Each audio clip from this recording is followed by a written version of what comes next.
Pemirsa sekalian yang dirahmati oleh Allah Subhanahu wa taala.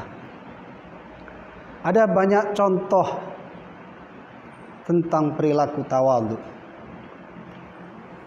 Kita bisa melihat dan kita bisa mengambil ibrah dari beberapa orang-orang yang hidup pada zaman Rasulullah sallallahu alaihi wasallam. Ada satu contoh, yaitu sahabat Sayyidina Abdullah ibnu Abbas dan Sayyidina Zaid bin Thabit.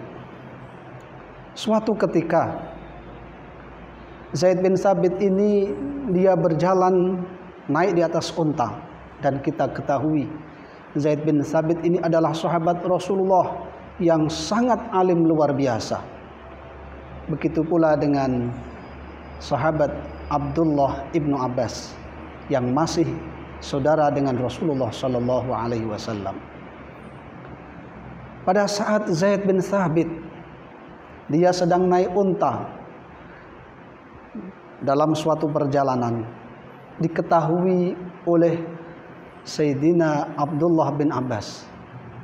Begitu Abdullah bin Abbas mengetahui perjalanannya Zaid bin Thabit, kemudian di tengah jalan akhirnya Abdullah bin Abbas mendekati kepada Zaid bin Thabit seraya mengatakan, "Wahai seorang alim Zaid bin Thabit, sudilah kiranya saya menuntun unta yang Anda sedang naiki."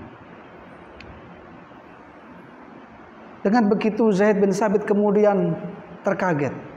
"Kenapa engkau mau menuntun unta saya? Padahal engkau adalah keluarga Rasulullah sallallahu alaihi wasallam." Apa jawaban Abdullah bin Abbas?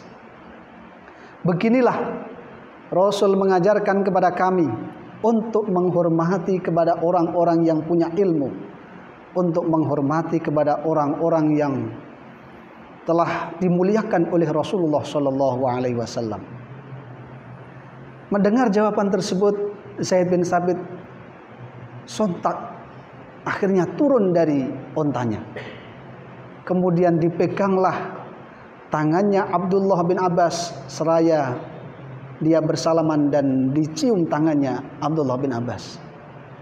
Abdullah bin Abbas kemudian mengatakan, "Zaid, kenapa engkau mencium tangan saya?"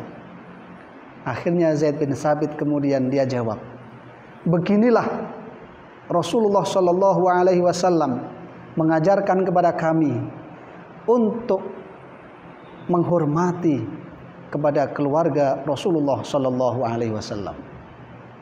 Pemirsa sekalian yang dirahmati oleh Allah, kalau kita lihat dari dua sahabat Rasulullah sallallahu alaihi wasallam ini, sungguh luar biasa. Keduanya memiliki sikap nilai tawadhu yang bukan hanya sebuah teori, tetapi dia laksanakan dalam kehidupan sehari-hari.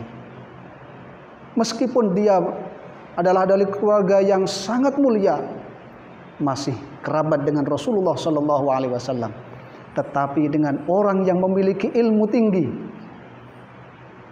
orang yang punya pengetahuan wawasan yang sangat luas sekali, yaitu Zaid bin Thabit.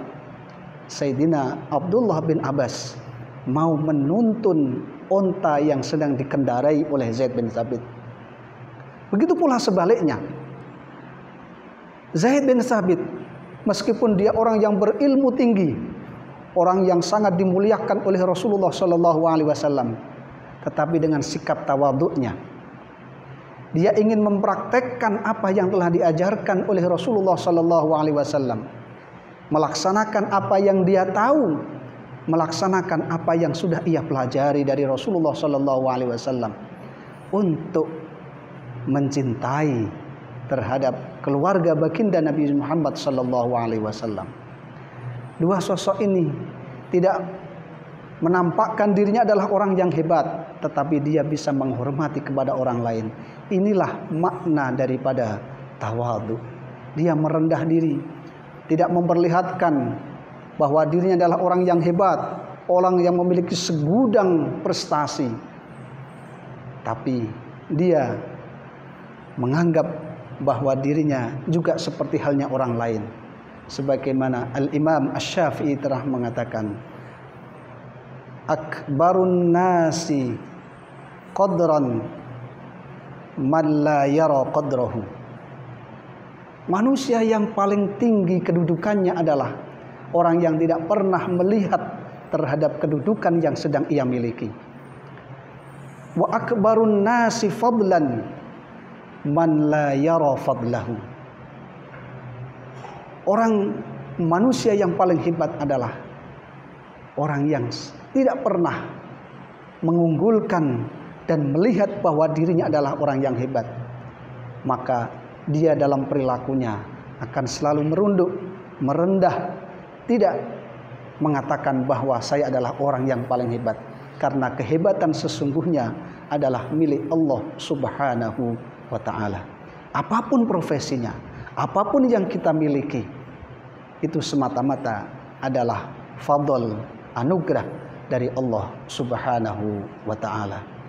Maka dari itu, pemirsa sekalian yang dirahmati oleh Allah, sikap tawadhu harus kita perlihatkan, harus kita laksanakan kepada diri kita, keluarga kita, dan juga orang-orang di sekitar kita. Karena dengan sikap tawadhu orang akan menjadi empati. Karena dengan sikap tawadhu orang akan menghargai diri kita.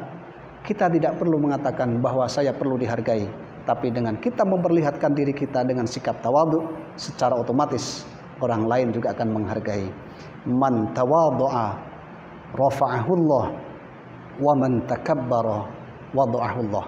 Barang siapa dia yang bertawadhu kepada dirinya, orang yang bertawadhu, maka dia akan diangkat derajatnya oleh Allah Subhanahu wa ta'ala. Sebaliknya, wa man takabbara wada'ahullah. Siapa yang bersikap takabur, maka dia akan direndahkan oleh Allah Subhanahu wa ta'ala.